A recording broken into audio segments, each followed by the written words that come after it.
reason Aerith likes Cloud is because of Zack. No, she likes Cloud because of Cloud. Oh, I don't want to get in this conversation. It's his vibrant and exciting personality. That's what drew her in. Cloud.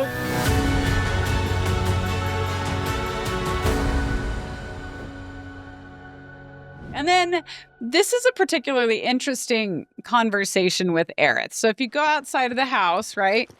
It's also a pretty good acting scene for Briana White. She's particularly like authentic during these softer, more solemn moments in the game. That's when her like acting chops really show. And this is one of those moments. So Aerith starts out this conversation by saying, "That wasn't very nice of me." And then she looks up at Cloud and she asks if he remembers when Aerith first told him about Zack back at the playground. You remember me telling you about Zack, right? At the playground? How he was my first love? Yeah. Oh, side note, by the way, if you pay attention to the soft music playing in the background, you'll notice that it's a variation of Aerith's theme. Oh, cool. Because while the characters are talking about Zack and his parents, this moment is really about Aerith and how all of this is affecting her, which is why we're hearing Aerith's theme. I love things like that. Awesome music. I cannot say enough good things about the music. No boo-oh! No boo-oh! Even though you didn't compose this. But yes, you influenced this music significantly. This is where he grew up. And now that I'm here, it's a lot. So when I saw someone who looked like him, I don't know, I had to say something. Implying she must have seen Zack's dad. She saw somebody who looked like Zack, I guess, is what she's saying. Didn't even occur to me to think how they would feel about it. Pretty selfish, huh? Waltzing in there, stirring up memories. And then a dialogue wheel pops up where we select from the responses, "Yeah, you might have crossed the line." Or, "You're too hard on yourself." Or, "They didn't seem to mind." And then there's a dumb timer for selecting a response in this one, which I hate. I hate the timers. And I selected "You're too hard on yourself," although I think "They didn't seem to mind" would have probably been a better response. But I think that's what I picked. I think I picked "They didn't seem to mind." yeah, do you remember how she responded? I don't remember, no. I don't know. They didn't seem to mind. Sure they did. But thanks. She probably says one sentence different depending on what you say, but then it goes back into the regular dialogue, is my guess. Right. Do you remember what you picked, Spence? I don't. It wasn't cross the line, and it wasn't. What was the one that you picked, Joe? It was either "You're too hard on yourself" I or think I "They picked didn't that seem one. to mind." You're too hard, because I'm like thinking about Aerith. Okay, you picked the same as me. My girl. All right. Just too hard on yourself, Aerith. You're too hard on yourself. Bet it was good for them to get it all out. I hope you're right. And then Cloud looks at her for a long moment and then flat out comes out and asks if Aerith still likes Zack. So, this Zack guy, you still like him? Wow. You went there, huh? She's surprised that Cloud would ask such a bold question. And this part of the back and forth of their conversation is spent in a direct point of view camera angle for each of them, trading off as though we're Cloud looking at Aerith and then vice versa, Aerith looking at Cloud, which is a really interesting choice for the cinematography. And it says to me that the developers want this moment to feel particularly personal. Yeah, like it's you doing it. Right, as though we're the characters, or we're at least in the characters' shoes with every word that we're saying. And it also gives us a close-up view of the characters' eyes and like their micro-expressions, as many as they're able to put in animation, right? Where we can try to get a sense of the true motivation behind their words, which is a little unfair to us since they have to consciously add that into the animation on purpose. So there's nothing we can really catch that wasn't exactly intended, but still, you know, I thought it was an interesting choice of cinematography. And then Aerith's response to Cloud's question of if she still likes him is also interesting. She says, "Maybe. He's never given me a reason not to." And then there's this long moment with the two of them looking at each other, finally interrupted by Aerith noticing Tifa. Tifa's now walking toward them. and she greets Tifa with a wave. And Tifa walks straight to Aerith in sincerity, not really paying attention to Cloud, which I actually like. It's like she's helping out Aerith. Like Tifa is Aerith's friend, right? And Tifa asks Aerith, Any news? implying to us that the two of them have spoken about this, right? That Tifa must have known Zack was from Gongaga. Aerith shakes her head then, and she Nothing. says that there have been no calls, no there have been no letters, and Tifa looks down because Tifa's bummed about that, because Tifa cares about Aerith, which is interesting in this, like, love triangle or whatever. And I like that sadness springs from her concern, you know, for her friend, right? Yeah. But one could make the argument that she's also bummed because that means she has to continue to compete with Aerith for Cloud's attention because Zack isn't around to take Aerith away. But I don't think that's really what makes her sad. I think Tifa's too kind-hearted to think about that in this moment. Yeah, I don't think she's doing that. But a lot of comments are like, Aerith is Zack's girl. Like, there's not even a love triangle going on. And I'm like, well, Yeah, they keep saying that. It's like, no, they're intentionally putting a love triangle here. It's like, that's true. Like, they dated. The reason Aerith likes Cloud is because of Zack. No, she likes Cloud because of Cloud. Oh, I don't want to get in this conversation. It's his vibrant and exciting personality. That's what drew her in. Clouds. Yeah. It's funny because Cloud and Zack have such opposite personalities. Yeah, they don't act it. That's why I'm saying, like, why would she like him? Because he wears the same clothes as her? He reminds her, In what way? I don't know, didn't they both like stumble into the church on the flowers? That's how they met. Yeah, but like Zack is totally different. He's like this bubbly, I guess definitely doesn't remind in that way. The uniform, the soldier uniform. Yeah, if you date any person that wears a uniform and has a Buster sword. Maybe. then- I don't know. Yeah, you're right. Yeah. Touche. They have similar haircuts, although different color hair, but Now, Zack has like the ugly mullet going on halfway through Crisis Core. It's like, ugh. who knows? I mean, it could also just be the whole like, hey, there's some distinct link or tie between Zack and Cloud, and she's after that connection, not necessarily the person. It's probably more of that. Oh, yeah. Cloud then steps in between the two girls. Leaving you out in the cold like this? Forget about that loser. Remember that? Yeah. I thought he said this to his parents, which would have been the most tone-deaf thing to ever say. Wait, you thought that he Yeah, it's like, and then Cloud comes in, but he says it to Tifa and Aerith, which I'm yeah, he doesn't like, say, okay. oh my gosh, can you imagine? Our son just up and left one day, determined to chase his dreams.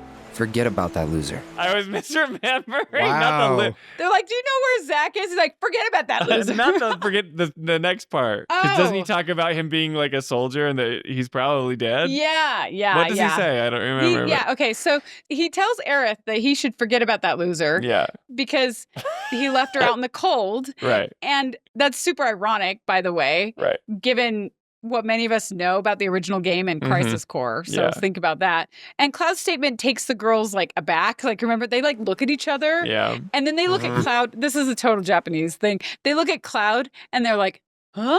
Yeah. Huh? Together? Do you remember that? They're like, huh? Yeah. Forget about that loser. And I guess either the girls are maybe confused by Cloud's words or just surprised that Cloud would say them, or maybe a bit of both. Mm-hmm. Not sure. And Cloud continues. He's a soldier, right? Then I hate to break it to you. But if he's been gone this long, the man is dead. He's about to say the word dead, you could tell. And just as he's about to say the word dead, Cloud has another one of those Mako static brain freakouts that prevents him from finishing that sentence. And he like grabs his head in pain and does the whole Cloud thing. And Tifa says his name in concern and watches him closely as he like pulls out of this static thing. Sorry. I'm gonna go lie down. And then he begins to walk away from them. And as the girls watch him leave, Aerith says, Well, that clears that up. He definitely doesn't know who Zack is. and then we get a close-up of Tifa's face, like she's processing what that really means. And then the camera goes back to Cloud walking. But in the background, we see Tifa grab Aerith's arms as though she's telling Aerith some revelation that she's had and that we, meaning Cloud, can't hear. So we don't know what they're saying at this point. And then Cloud even pauses and looks back to see Tifa finish her thought.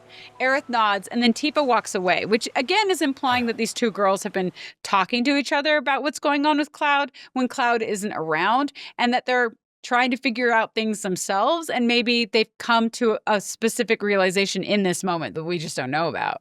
Yeah, well, Tifa knows something's up with Cloud. That's been talked about throughout this whole game, right? Like she's testing whether or not his memory's correct and has these conversations with Cloud like under Junon, and she has to admit like, "Oh, I've been testing you kind of, you know." Yeah. And in Calm too, right? And Tifa also knows who Zack is. Right? Yes. I can't get into details. So she rushes to Aerith and is like, something's still not right with Cloud. And they're kind of deducing that as... Yeah, and it's not getting any better. It's getting worse. So he's going insane. Yeah, and we do have another YouTube comment from I'll Chat Noir 17 again. Very chatty with us, which I appreciate.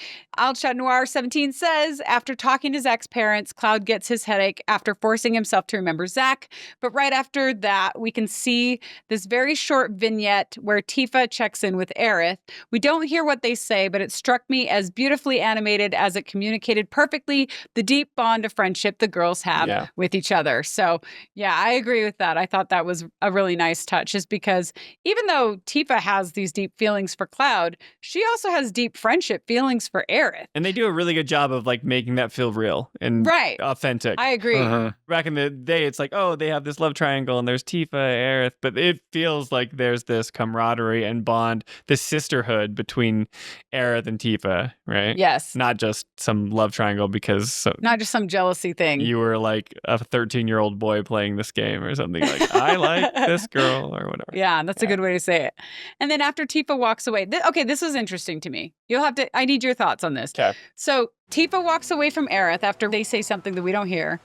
And Cloud watches this and he says, another time. And I'm not sure I understand this line completely. Like in what context? Like what's he look like when he's saying He's looking at them like he's going to say, like, I don't know. It's confusing. He's watching them and then he just says another time. And so, okay, obviously Cloud is saying that there will be a better time in the future to address something with someone. That's at least how I felt. Right. Like, so like, okay. But I don't know who or what he's referring to. I don't know if this is like he was just looking at both girls. So we don't know if he meant talking to one of them or both of them at the same time, because these are the exact words that Zack's father said to Aerith when she declined to stick around for dinner. Another time, then. Which may be a coincidence. Oh, interesting. I don't know if that has something to do with it. I don't know. I just thought another time, like what? You wanted to talk to Aerith about something? Did you want to confess something to Aerith? Did you want to say something? Like, I don't know. Another time. I think the Clarith team out there is probably saying like, oh, he wants to confess his love to Aerith, but he didn't get a chance to because he's interrupted or something like that. Like, but I don't think it's that simple. I think they're dropping subtle hints about the time mechanic that's going on in this story. How so? Just another time, another point in the timeline, or that statement's random. It just sits there with no kind of context around it, right? I don't understand. Did you think like he's saying like it was another time?